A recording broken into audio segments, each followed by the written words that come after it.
Week 1 high school football plays of the week brought to you by Adena Corporation. Just a sophomore is Braxton Prosser, but this Galion Tiger was schooling Panthers like a veteran at nominee numero uno, looking more like the king of the jungle as he jukes the D-line inside before breaking it out to the edge where he shakes, zips, and quicks his way into the end zone for a 15-yard tutty run.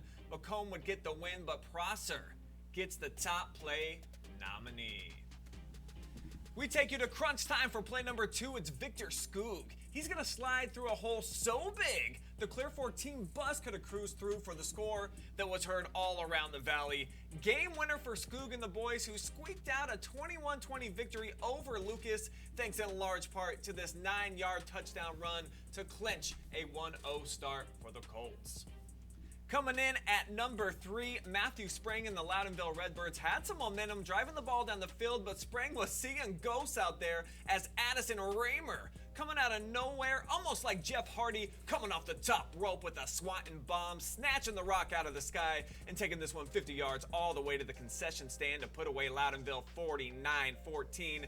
Did you see Reymer at the concession stand, Storm, waiting in line for like a shredded chicken sandwich or something? No, I was actually getting the shredded chicken sandwich. He was actually getting nachos. I was a little bit surprised about that, but a little spoiler, that would not be the only touchdown he had in this one. Moving on to number 4, hello, Newman.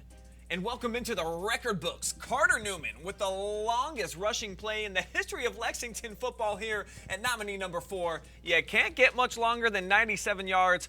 Carter toted the rock for every last one of them. Lots of love for the big sexies up front too. Newman does break the initial tackle, but it was cool running straight downhill once he got out of the backfield, Hayden. Yeah, you got to leave it up to the big boys up front. They should honestly get their names down in that record book with him, because they get to that second level, he's untouched, and then he's going to break away and turn on the Jets. Maybe he can share the nominee with his guys up front. 97 yards into the history books. Now, down to North Bloomfield Township we go, where Hunter Fulk, showing why he should be the king of the castle, mossing the Elgin defender to cap off a perfect offensive night for Northmor. 25-yard touchdown snare and a 45-0 win over the Comets. That spot on the field must be a lucky spot, because if you remember Week 10 last year, Jay Melchiori made the same Moss catch one-handed, though, in that same spot in the end zone. Love the focus by Fulk here, too. It went through the fingertips of the defender, and he was still able to watch that ball in, make the catch, and score 6 to cap off a wonderful night for the Golden Knights. That's nominee number 5. Moving on to number 6. Just 1.4 ticks on the clock. A chance to send off Skiles Field in style with time expiring, and it's a game winner. 21-yard field goal. Shelby's Casey Lantz looking like a UPS guy, delivering on time, on the money. The Whippets will their way to a gritty 10-7 victory over the Madison Rams, closing a historic chapter on a storied venue. Fitting ending to this chapter 2 for the Shelby football program, Hayden.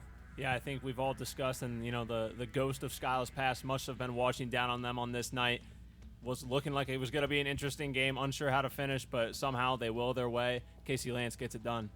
He was the hero on this night at nominee number 6. To number 7 we go. Tyler Sanderson was beasting and feasting all night versus cross-county foe Crestline, but Sanderson would turn on the Jets at nominee number 7. Scooting, shaking, and making defenders miss. You're going to see it coming up right here. We're going to talk a lot more about this play and everything that's going on. Cuts back across the field, leaving the opposing QB's ankles on the 35-yard line, crossing the plane to have a party with his blockers after a 75-yard return for the score. He made defenders look like they were on the dance floor, G-Man. What moves did Sanderson hit on this? Before we get there, Brian, I want to check out number 25 right here, Manny Mullen, just setting a little screen and roll right here for Sanderson to roll past. Woo. But he's going to make the QB and the defender look silly right here. Right hand on green, left hand on red for Twister, shaking back and scoring as the Bucks with a huge 53-8 win over Crestline. Make your voice heard. Vote now by commenting for your favorite player below